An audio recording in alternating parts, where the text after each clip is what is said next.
So, nabili namin to ng 20 pesos lang guys. Yan, dam cane na variegated. Nabili namin to ng 50 pesos. Sensation na may kasama ng flower. Nabili ko siya ng 150 pesos. Yan ang aglaonema guys. Nabili ko siya ng 150 pesos. So, yan.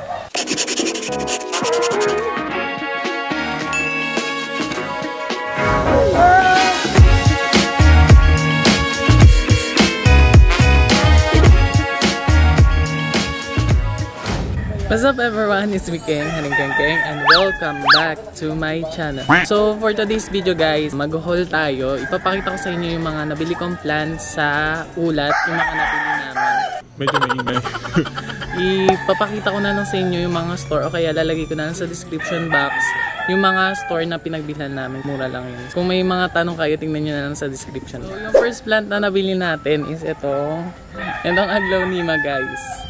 Nabili ko siya ng 150 pesos. Nabili ko to dun sa ulat. Yung sa...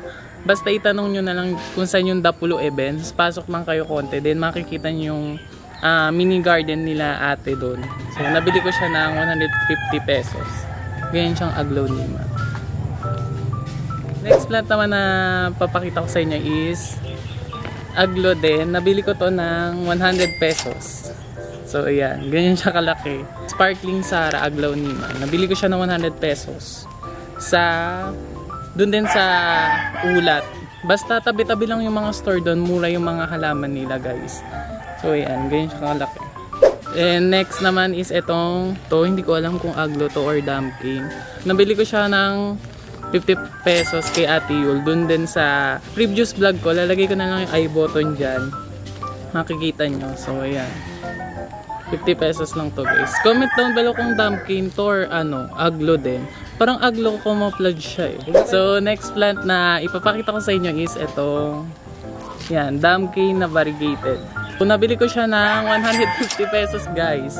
Nakita ko to last week na binebenta niya na 150 pesos kasi wala na akong budget noon. Hindi ko muna binili. Then ngayong week, so yan, binili ko siya. Kasi variegated guys, so ang ganda. 150 pesos din, malaki na siya. Yan, ganyan siya kalaki. Next plant natin is itong Sensation na may kasama ng flower. Nabili ko siya ng 150 pesos guys. Yung location guys, ilalagay ko na sa description box. Ayan, kinakain na tayo ng araw. So ayan, yan siya, ganyan siya kalaki. Ayan. 150 lang to. 150 lang to guys. Nagulat nga ako kaya kinuha ko na yun.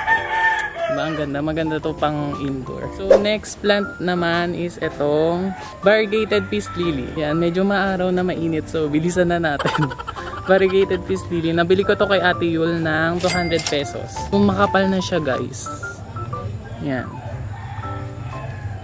Ganyan siya kakapal din. Ang ganda naman pag-variegate niya. Ang ganda to pang may flowers na.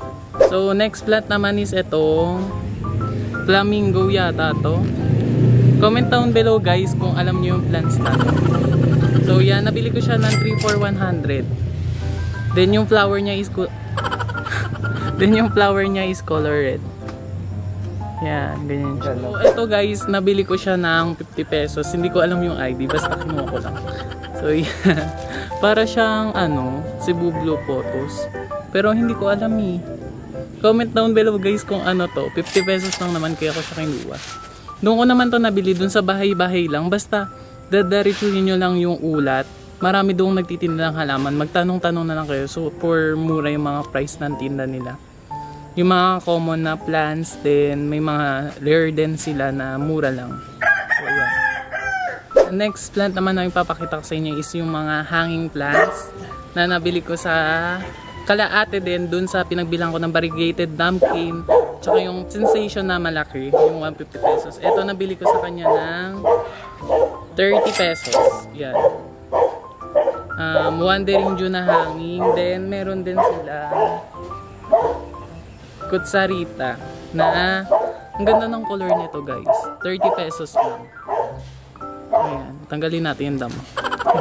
Yan, 30 pesos lang. Pangbenta tong mga hanging na to. So guys, nagtitinda din kami ng plants. Lalagay ko na lang yung FB page namin dito. Kung gusto nyo order ng mga pampaskong plants, pang gift, o kaya very affordable na plants. So yan, lalagay ko na lang dyan. Order na kayo. So etong next hanging natin is Portulaca.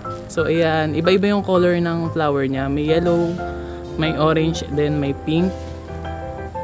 So yan, ang ganda, diba? 30 pesos lang. So, etong next plant natin is etong Burble Marks. Marksy ba yun? So, etong Calathea. Nabili namin to ng 50 pesos. Yan, ganyan siya kamura guys. Dun to sa ulat din. Next plant natin is eto. Yan.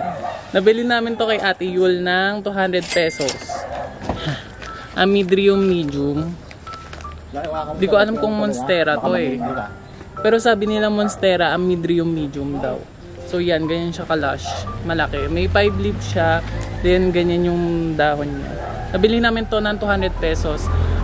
Lalagay ko na lang yung FB ni Ate Yul dyan. Pwede kayong umorder guys, o kaya pumunta sa pinaka-store nila. Mura yung mga plants nila doon. So lalagay ko na rin yung i-button dyan yung vlog ko para makita nyo yung mga price ng plants nila. Mabait si Ate Yul. So yan. Yung next plant naman, yung Alocasia forte. Nagawa ko siya ng vlog. Binili niya ito ng 150 pesos. Ay, 150 lang. So next plant natin is itong San Francisco. Yan. Para siyang nerve plant. Pero San Francisco siya. Yan. So nabili namin to ng 20 pesos lang guys. Yan, pambenta din to. Yan, 20 pesos. Nabili namin to sa Ulat din. Magkakatabing store lang guys. Maglakad-lakad lang kayo. Basta, from Francisco to Barangay Ulat yon. Puro nagtitinda ng halaman. Murang-mura. Mga bahay-bahay lang yung puntahan nyo guys. Kasi pag may mga nakalagay na karatula din, although mura pa rin, kaso nga lang medyo pricey yung ibang plants nila. So yan. 20 pesos lang to guys. Kung naghahanap kayo ng mga pambenta nyo, punta na lang kayo dun kasi mura talaga. Next plant natin, pamay na lang guys. So itong next plant is Calathea cebriana. Nabili namin to ng 100 pesos. So yan, ganyan na siya kalaki.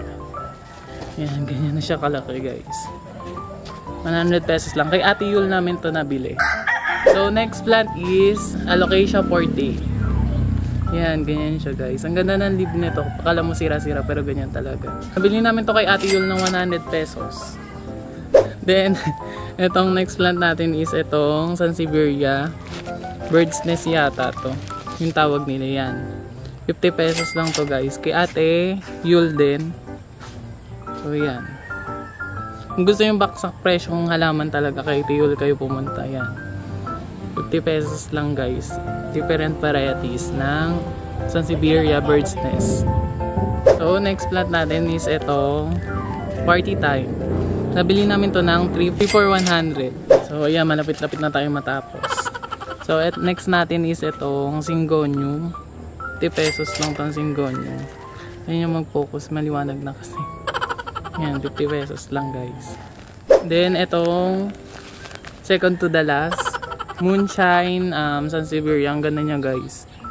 150 kay Ate Yul din to. Meron dong malalaki at saka maganda. Nasa 200 plus. Maganda na siya guys. Yan. Then last natin is itong Rose. So yan, nabili namin to ng 100 pesos. Kay Ate Yul pa rin. Yan, ang ganda ng bulaklak niya guys. Color red yung bulaklak niya. So yan, 100 pesos to guys.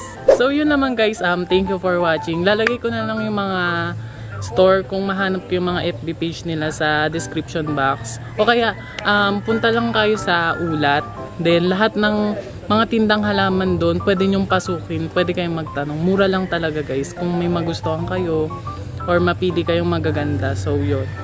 Sa Waze guys, lalagay ko na rin sa description box kung saan yung mga daan o kaya kung saan malapit yung landmark, ganon. Basta lalagay ko na sa description box para makatulong din ako sa inyo kung naghahanap kayo ng mga pambentang halaman at saka kung naghahanap din kayo ng mga murang halaman. So yun naman guys, thank you for watching. Don't forget to like, share this video, and don't forget to subscribe to my YouTube channel at i-click mo na din notification bell para updated ka sa mga bago kong videos. Bye! See you on my next one! Under your spotlight